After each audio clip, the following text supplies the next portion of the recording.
बिस्मिल्लाहिर्रहमानिर्रहीम। ये वही बेसिक स्पंज है जिसके लिए आप लोगों के रिक्वेस्ट कर रहे होते हैं कि हमें बता दें। बिल्कुल ऑथेंटिक स्पंज है जिसके साथ आप कस्टमाइज़ केक भी बना सकते हैं और कोई भी केक बना सकते हैं। अस्सलाम वालेकुम। उम्मीद करता हूँ खैरियत से होंगे, हंसते होंगे, मुस्कुराते होंगे, अल्लाह रब्बुल इज़्ज़त की तमाम नेमतों का शुक्र अदा करते होंगे। आज मैं आपके लिए बनाऊँगा 4 अंडों का एक बेसिक स्पंज जो वनीला स्पंज है कि तमाम केक्स में जाता है। पाइनएप्पल में जाएगा, फेरारो में जाएगा, बटर स्कॉच में जाएगा, कैरेमल क्रंच में जाएगा। एक्स वाई काफ़ी स्पंज है, बेसिक स्पंज है। काफ़ी रिक्वेस्ट आ रही होती है पाइनएप्पल केक की, कॉकटेल केक्स की, तो हमें केक्स बनाना सिखाएंगे। सीरियस केक्स की है इंशाल्लाह। इसमें मैं आपको बहुत से केक बनाने सिखाऊंगा। चलते हैं रेसिपी के लिए। हमें चाहिए 4 अंडों से हम एक स्पंज बनाएंगे। बहुत मज़ेदार और ऑथेंटिक स्पंज है ये। 4 अंडे चाहिए। इसके लिए हमें 100 ग्राम इसमें हमें चाहिए होगी शुगर, और साथ में हमें चाहिए इसमें 100 ग्राम मैदा। आपने देखना है कि इसमें साथ चाहिए हमें 20 ग्राम ऑयल, और साथ हम इसमें लेंगे 2 से 3 ड्रॉप वनीला एसेंस के। वनीला एसेंस 1 बाई 1 करके आपने अंडे तोड़ने हैं। बाउल में हमेशा की तरह कहूँगा, बाउल आपका ड्राई होना चाहिए अच्छे तरीके से। आपने अलग अलग तोड़ लेने हैं। अगर आपके पास आपका उसमें शेल नहीं जाना चाहिए, कुछ छिलका नहीं जाना चाहिए प्रॉपरली। एक एक करके आपने सारे अंडे तोड़ने हैं। सम टाइम में ब्लड होता है, लेकिन आपको पता होना चाहिए, शेफ़ को देख के पता चल जाता है कि आई होप कि ये ठीक होगा, उसका टेस्ट किया होता है। अब हम इसमें डालेंगे शुगर इसमें डालनी है आपने 100 ग्राम। रेसिपी प्रॉपर डिस्क्रिप्शन में ग्रामेजेस के साथ मौजूद होती है।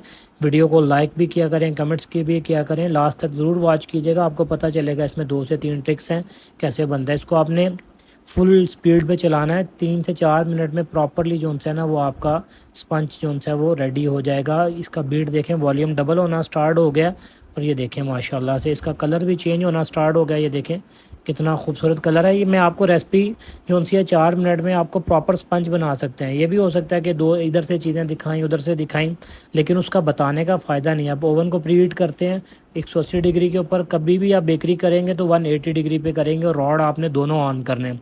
फिर इसको आपने प्रॉपरली तेज़ करना है। देखिए माशाल्लाह इसका कलर कितना वाइट हो चुका है। ऑलमोस्ट आपका जो स्पंज है वो डन होने के करीब है। ये देखें इसका कलर भी चेंज हो गया, इसका वॉल्यूम भी जो है वो डबल हो चुका है। कलर चेक करें, टेक्सचर चेक करें। आपने एक कोशिश करनी है, जब आप स्पंज बना रहे हो तो आपने इसको बीट करते रहना, इसको छोड़ना नहीं है, क्लीन करना। ये देखें मैं आपको चेक कर रहा हूँ। ये देखें आपका जो स्पंज है, ये चेक करने का तरीका है। अगर होल्ड हो गया तो स्पंज जो है वो रेडी है। अगर ये नीचे ड्रॉप हो रहा है तो अब फिर आपका स्पंज रेडी नहीं है। 2 से 3 मिनट इसको 2 से 3 सेकंड और बीट करेंगे, और फिर हम इसमें डालते हैं दूसरी चीज़ें। ये देखें माशाल्लाह ऑलमोस्ट डन है।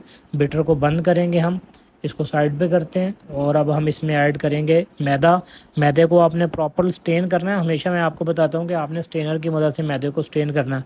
इसमें कोई बेकिंग पाउडर, मीठा सोडा नहीं चाहिए, लेकिन स्लोली हाथों से आपकी फिंगर जो होती है वो आपने बंद नहीं करनी, खुली होनी चाहिए। हाथ को प्रॉपरली इसको हिलाते रहना है। स्लोली आपने ये देखिए मिक्स करना है इसको अच्छे से। एक तो इसके अंदर कोई लंग्स ना भरा जाए, कि मतलब कि गुठली ना बने ना। इसको अच्छे तरीके से आपने मिक्स कर लेना है, और इसके अंदर जो ऑयल है 20 ग्राम आपने वो इसके अंदर ऐड कर देना है। ये बिल्कुल ऑथेंटिक रेसिपी है, प्रोफेशनल रेसिपी है जो हम प्रोफेशनल किचन में यूज़ कर रहे होते हैं। 2 से 3 ड्रॉप्स इसमें ऐड करेंगे वनीला एसेंस के। ये देखें इससे हम इंशाल्लाह, जो मेरे पास पैन है ये 7 इंचज़ का है। आप इसकी थोड़ी सी हाइट में केक होगा तो आप देख लीजिएगा कि आपको 8 इंचज़ में बनाना है या आप 7 इंचज़ में बनाना चाह रहे हैं। लेकिन पैन के अंदर हमने ग्रीस करके बटर पेपर लगा दिया, उसमें ऑयल लगाया और उसके साथ बटर पेपर लगाया। अब हम इसमें डालते हैं सारा बैटर। ये देखें माशाल्लाह ऑलमोस्ट हमने सारा इसमें ऐड कर दिया है। ये आप ये देखें प्रॉपरली आपने इसको टैप नहीं करना, आपने इसको लाना नहीं। अब इसमें ओवन में लगाएंगे 20 मिनट के लिए। 20 मिनट के अंदर आपको ये इसका स्पंज जो है वो माशाल्लाह तैयार हो जाएगा। ये देखें इसका डबल देखें, कलर देखें। 20 मिनट ऑलमोस्ट होने वाले हैं। अब हम निकालते हैं स्पंज को।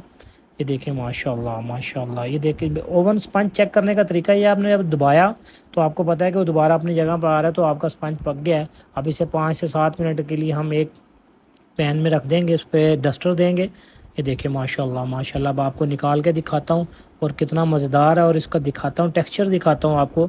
इससे जो केक बनेगा, एक तो केक अपनी जगह पे कायम रहेगा, खूबसूरती आएगी उसमें, फॉन्डेंट के लिए भी आसानी है। इसमें हम फॉन्डेंट केक्स बना रहे होते हैं। ये देखें माशाल्लाह इसका कलर देखें, टेक्सचर देखें। इस तरह की अच्छी रेसिपीज़ के लिए आप मुझे फॉलो भी करें, लाइक भी करें, कमेंट्स भी किया करें, और बताया करें आप रेसिपी कहाँ से देख रहे हैं। ये देखें स्पंज को आपने नीचे से दबाया और दोबारा वो अपनी जगह पे आया। ये स्पंज की शान है।